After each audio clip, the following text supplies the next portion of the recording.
Hey guys, Retro Tiger here, back with another video, and this time Leonardo Teenage Mutant Ninja Turtle, the one-shot that came out that predates or comes right before issue number 10 of Teenage Mutant Ninja Turtles. I was flipping through my short boxes the other day, and I have a short box that has largely independent, a lot of black and white comics and things like that, and I came to the back of it, and it has all my turtle comics in it.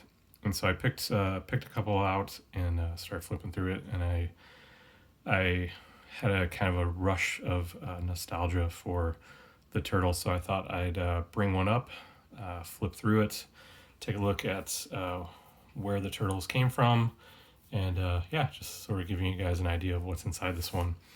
So like I said, this one is a one-shot featuring Leonardo, where the structure of this comic is set up so that the top 2/3 of the page is all silent action, and then the bottom third of the page is basically all the other Ninja Turtles preparing for Christmas, their Christmas feast, I guess. So right off the bat, the art is fantastic. I think this period, around issue number 10, this issue is when the Turtles really sort of became largely defined in the shapes that we kind of know them to be.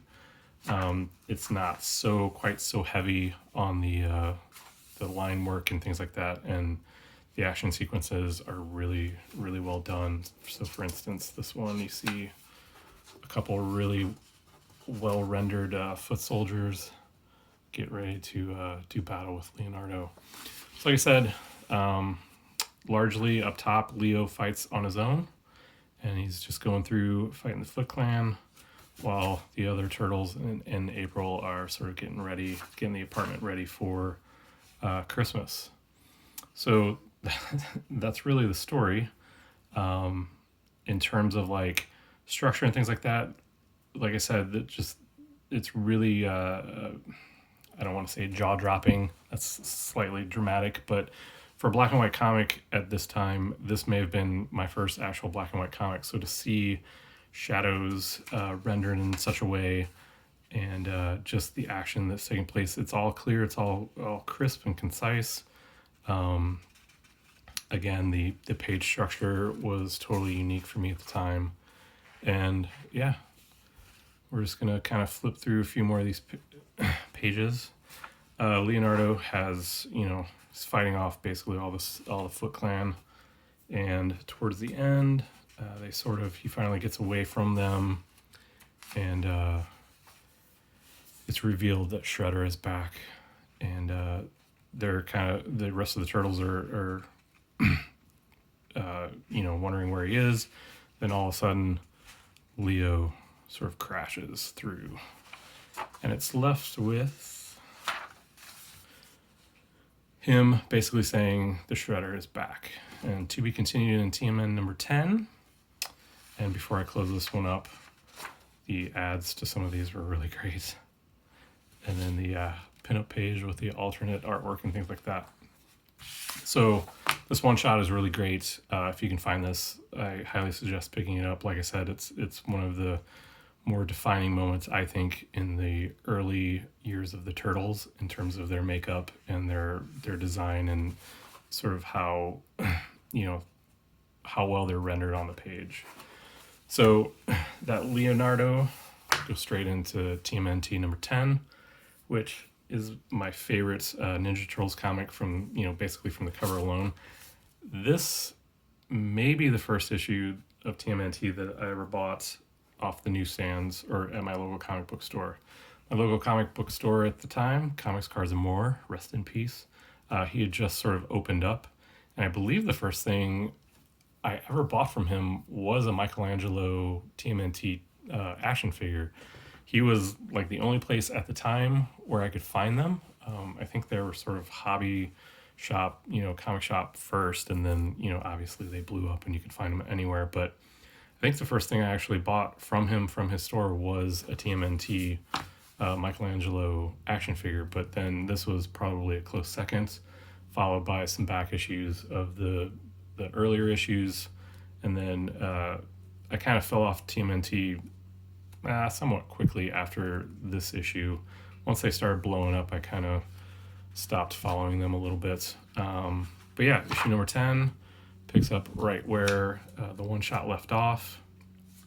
And this one is really interesting, picks up immediate action. This issue is interesting. They have like a weird 2-page spread for the upcoming issue.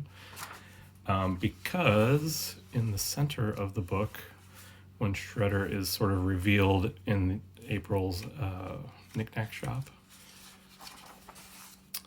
it's a pinup of Shredder, but then it also has a fold-out, scene, I guess.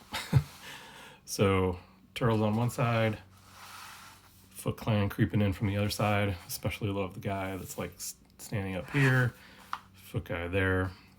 So it's clear like Shredder is now back. And soon after this, another fan favorite makes his appearance, and that would be